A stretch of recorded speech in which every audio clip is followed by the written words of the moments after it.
बच्चों, कैसे हैं आप लोग? I am here with my new video of the chapter motion. Actually, it is the last video of theory plus derivations. I will give you a next video with the numericals and NCERT exercises. Okay? So it's the last video of this chapter. So you have to prepare the notes by these video lectures. Okay?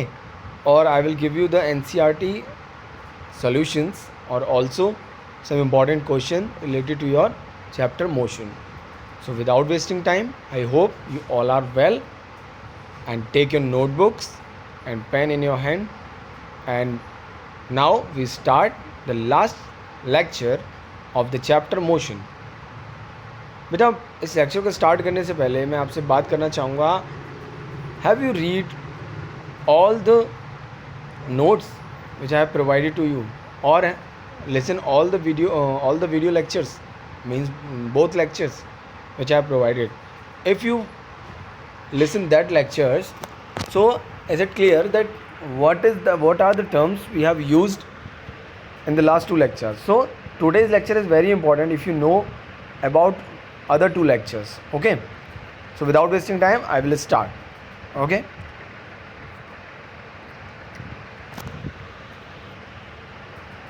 Now, what is the graphical representation of motion? Did you know? Graphical representation of motion. So, graphical representation of motion, अगर सबसे पहले मैंने कहा था आपसे distance और time जैसे जैसे चेंज होगा, डिस्टेंस भी चेंज होगी, तो उसको हमने यूनिफॉर्म मोशन का नाम दिया था. याद है आपको? Equal intervals of time of distance और इक्वल इंटरवल्स ऑफ टाइम. क्या बताया था मैंने? यूनिफॉर्म मोशन होता था या यूनिफॉर्म स्पीड होता था कि इक्वल डिस्टेंस ट्रैवल कर रहा है इक्वल टाइम में. तो आप फर्स्ट ग्राफ में देखिए, जहाँ पर ए मैंने लिखा हुआ है, तो डिस्टेंस और टाइम के बीच कैसा ग्राफ आ रहा है? जैसे जैसे टाइम बढ़ रहा है वैसे वैसे डिस्टेंस बढ़ रही है. इसका मतलब उसके बीच में कैसा लाइन आएगा? स्ट्रेट लाइन आएगा. तो यूनिफॉर्म स्पीड को ये स्ट्रेट लाइन शो कर रहा है. ठीक है. सेकेंड वाले में भी आप देख सकते हैं कैसे कैलकुलेट करते हैं. इनको नाम दे दिया मैंने OABC. ठीक है, OBAC, जो भी आपने देना चाहें. तो स्पीड बराबर किसके होती है? Distance travel upon time. तो डिस्टेंस यहाँ पर क्या ट्रैवल हो रही है? OC, या कह सकते हो आप OC इक्वल टू AB. देख सकते हो आप ग्राफ के अंदर, देखो पार्ट बी में. ठीक है. और टाइम टेकन किससे रिप्रेजेंट हो रहा है? OB से और या AC से. तो distance travel upon time taken किससे डिनोट हो गया? स्पीड बराबर AB upon OB. If a displacement time graph, then it will specially represent velocity. Same graph होगा, किसके लिए होगा? लेकिन ये ग्राफ होगा सेम किसके लिए? डिस्प्लेसमेंट टाइम के बीच. तो उससे कोई फ़र्क नहीं आएगा, सेम टू सेम ग्राफ रहेगा. ठीक है. अगर नॉन यूनिफॉर्म होगा तो ऑब्वियस सी बात है सर, इक्वल टाइम और नॉन इक्वल डिस्टेंस ट्रैवल या नॉन इक्वल डिस्प्लेसमेंट ट्रैवल. तो आप ये ग्राफ देख रहे हैं कर्व की फॉर्म में आ जाएगा. कैसा आएगा? कर्व की फॉर्म में. कोई डाउट बेटा? कोई दिक्कत तो नहीं है? तो speed time graph are also known as velocity time graph. Clear हो गई बात? चलिए नेक्स्ट देखिए. सॉरी, स्पीड टाइम ग्राफ और वेलोसिटी टाइम ग्राफ. अब स्पीड टाइम ग्राफ जब कब देखेंगे हम? तीन कंडीशन है बेटा इसमें. पहली कंडीशन में हम देखते हैं जब स्पीड क्या रिमेन्स कांस्टेंट. तो जब स्पीड कांस्टेंट है तो क्या कोई फ़र्क पड़ेगा? नहीं. आप फर्स्ट ग्राफ में देखिए, if the speed time graph of a body is a straight line parallel to the time axis, then the speed of the body is constant. Speed कैसी रहेगी? कांस्टेंट. तो देख रहे हैं आप पैरेलल लाइन से, तो स्पीड किसके इक्वल हो गया? Distance travel upon time taken. तो डिस्टेंस ट्रैवल किसके इक्वल हो गया? Speed into time taken. तो बेटा मैंने स्पीड को किससे डिनोट किया था? OA से या BC से. और टाइम को किससे रिप्रेजेंट किया था? OC से या AB से. तो आप देख सकते हैं स्पीड एट C क्या हो जाएगी? CB. और स्पीड एट C क्या हो? दोबारा दूसरा तो देखो, स्पीड एट C एक तो हो गई आपकी क्या? BC. सिमिलरली BC किसके बराबर है? OA के. और टाइम एट C किसके बराबर हो गया? OC या AB के. तो डिस्टेंस ट्रैवल किसके बराबर हो गया बेटा? OA into OC.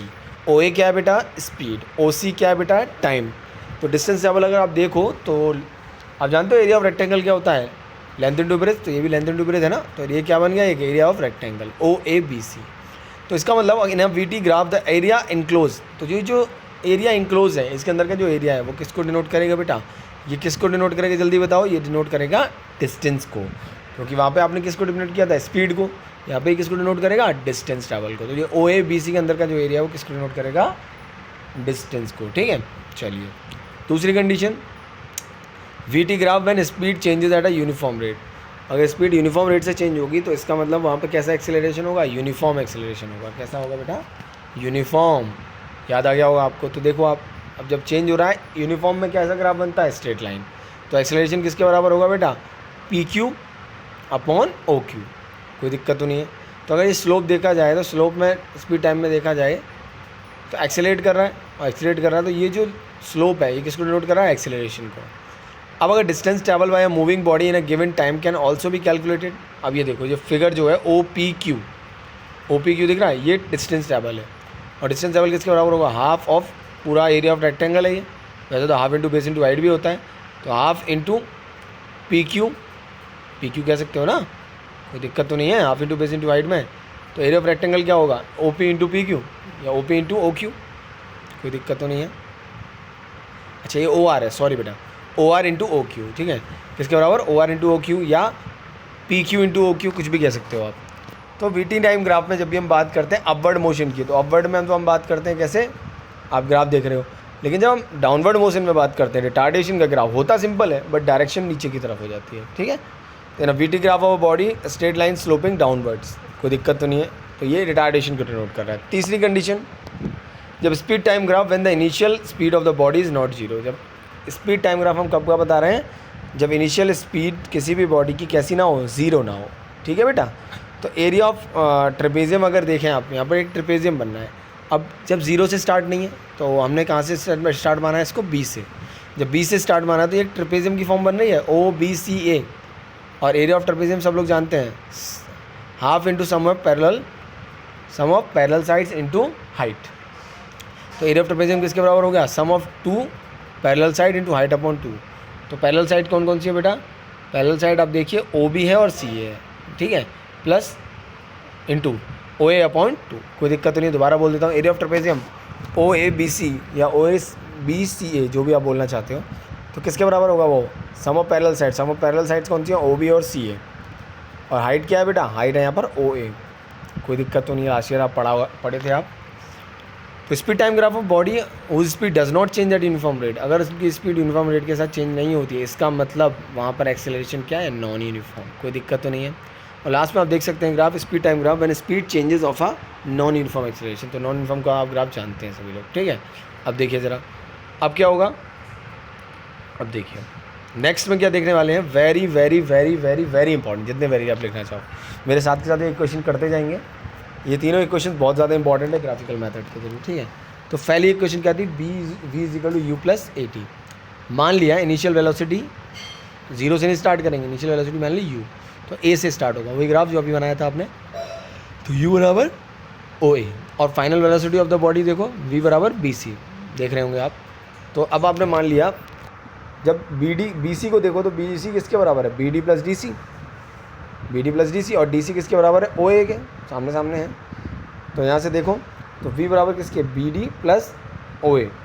इक्वेशन 1 को अगर देखो तो ओ ए किसके बराबर होगा, यू के। तो v बराबर किसके, बी डी प्लस यू के। कोई दिक्कत तो नहीं है। अब यहाँ से बी डी, अब देखो ये स्लोप जो दिख रहा है ना आपको, मैं दोबारा दिखाता हूँ।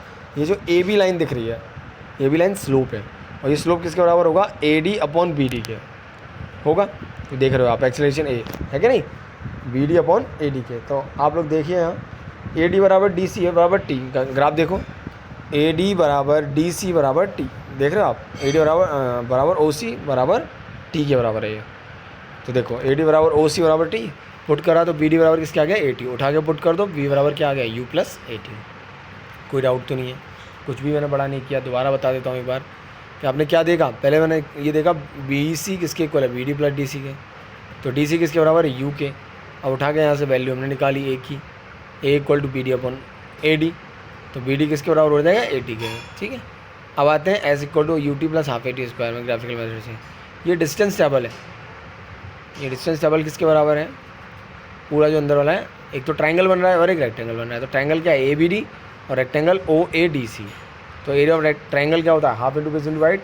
तो half into B D into A D, देख सकते हैं आप यहाँ पे दिखाएंगे अभी हम। एक तो ट्रायंगल हो गया और एक रेक्टेंगल हो गया। रेक्टेंगल क्या हो गया, ओ ए इंटू ओ सी, जैसे कि आप देख सकते हैं ओ ए इंटू ओ सी।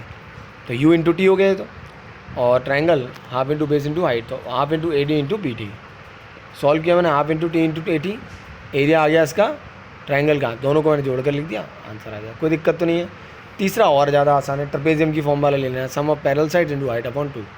तो ए और सी भी तो हमने देख ही लिया था, अपॉन 2 इंटू ओ सी। तो आप जानते हो v बराबर किसके होता है, u प्लस ए टी, तो t बराबर यहाँ से v माइनस यू, टी की जगह v माइनस यू रख दो। आप सभी जानते हो a plus B, A minus B किसके बराबर होता है, A square minus B square, upon में क्या हो जाएगा 2a। कोई दिक्कत तो नहीं है, यहाँ तक कोई दिक्कत तो नहीं है। मल्टीप्लाई किया तो आपने थर्ड इक्वेशन मिल गया आपको। थर्ड इक्वेशन क्या आती है, v square is equal to u square plus 2a। दोबारा रिवाइज कर रहे हैं, एक बार मैं दोबारा बता रहा हूँ आपको। पहले हमने ये डायग्राम ड्रॉ किया कि एक कोई भी ऑब्जेक्ट है वो इनिशियल वेलोसिटी u के साथ चल रहा है और कहाँ तक पहुँच रहा है, फाइनल वेलोसिटी v, कितनी डिस्टेंस ट्रैवल करी है वो हमने इस कर्व में अंदर जो है उसके थ्रू बताया। ये एक्सेलरेशन को बता रहा है, ये भी ठीक है। फिर हमने सीधे सीधे कैलकुलेशन की कि v बराबर B D plus D C, उठा के वैल्यूज़ पुट की और एक्सेलरेशन निकाल दिया, ठीक है। अब आते हैं बेटा एरिया ऑफ रेक्टेंगल। तो ओ A D C, O A D सी क्या है, ओ ए डी सी, तो ओ ए इंटू ए डी, इसके बाद हमने पुट कर दिया दोनों की वैल्यूज उठा के, आंसर। तीसरी इक्वेशन में हमने एरिया ऑफ ट्रेपेजियम का फॉर्मूला लगाया, ठीक है। कोई डाउट तो नहीं है, चलिए अब सुनिए next, uniform circular motion. Uniform circular motion, uniform word आ गया। सर्कुलर मोशन मतलब जो सर्कल में घूमता रहे। तो जब कोई ऑब्जेक्ट एक सर्कल में मूव कर रहा है तो उसको हम कौन सा बोलेंगे, यूनिफॉर्म उसको कौन सा बोलेंगे, सर्कुलर मोशन। कोई भी ले लो, मैरी गो राउंड ले लो, सीडी प्लेयर ले लो, ये सब कहाँ घूमते हैं, सर्कल में घूमते हैं। तो जो सर्कल में घूम रहा होगा ज़रूरी नहीं सबको हो जाए, ठीक है। तो जब भी आप कोई भी चीज़ घूम रही है, अब सर्कल में तो घूम रही है बट सर्कल में भी टेंजेंशियल मोशन कर सकती है, लेकिन यहाँ पर क्या है, जो यूनिफॉर्म सर्कुलर मोशन है वो हमेशा सर्कल में मूव करेगा। आप एग्जांपल ले लो ना, सीडी प्लेयर ले लो, कोई भी ऑब्जेक्ट अलॉन्ग सर्कुलर पाथ, ये सब किस में आते हैं बेटा, ये सब आते हैं यूनिफॉर्म सर्कुलर मोशन में। अगर कोई बॉडी सर्कुलर पाथ में घूम रही है यूनिफॉर्म स्पीड के साथ, तो इस तरीके के मोशन को हम कौन सा मोशन बोल देंगे, यूनिफॉर्म सर्कुलर मोशन। इसको घुमाने के लिए कौन सा फोर्स चाहिए कोई भी ऑब्जेक्ट को, सेंट्रीपिटल फोर्स। कौन सा, centripetal force. The force is needed to produce circular motion, the force which is made to make an object travel in, जो मैंने बताया वो यहाँ लिखा हुआ है, ठीक है। एग्जाम्पल में आर्टिफिशियल सैटेलाइट को ले सकते हो जो यूनिफॉर्म सर्कुलर मोशन के साथ मूव कर रहे हैं। दूसरा मून को ले सकते हो, अर्थ को ले सकते हो, एथलेटिक को ले सकते हो। आप देख लो यहाँ पर टोटल डिस्टेंस ट्रैवल कितनी होगी भाई, ऑब्वियस सी बात है सर्कमफेरेंस, तो 2πr ये हो गया। टाइम कितना है, t मान लिया, तो v बराबर हो गया 2πr अपॉन t। कोई दिक्कत तो नहीं है, चलिए यहाँ तक कोई दिक्कत किसी भी तरीके की, पक्का। अब आज तक हमने क्या पढ़ा इसमें, अभी तक हमने क्या पढ़ा, ठीक है। अब आगे के लिए हम देखेंगे अभी तक हमने क्या पढ़ा, एक बार हम रिवाइज कर लेते हैं। सबसे पहले हमने पढ़ा all graphs related to distance time, displacement time, speed time, velocity time, सारे ग्राफ। उसके बाद हमने तीनों इक्वेशन पढ़ी, वेरी वेरी वेरी इंपॉर्टेंट, जैसा कि मैंने तुमसे वहाँ से कहा है। और अगर आप इन लोग मेरे नोट्स को देखते देखते और साथ के साथ अगर अपने नोट्स बनाते जाओगे बेटा, तो that is very well input for you for next video. I will coming with the solutions of the NCERT exercises और various type of numericals we have done in our next video. Okay, स्वस्थ रहिए, मस्त रहिए और जहाँ भी रहिए व्यस्त रहिए, पढ़ते रहिए हमेशा, ठीक है। हमेशा तो नहीं कहूँगा, पढ़ते रहिए, घर में बैठ के लॉकडाउन का पालन करिए और ख्याल रखिए अपना। Okay, thank you so much, have a good day.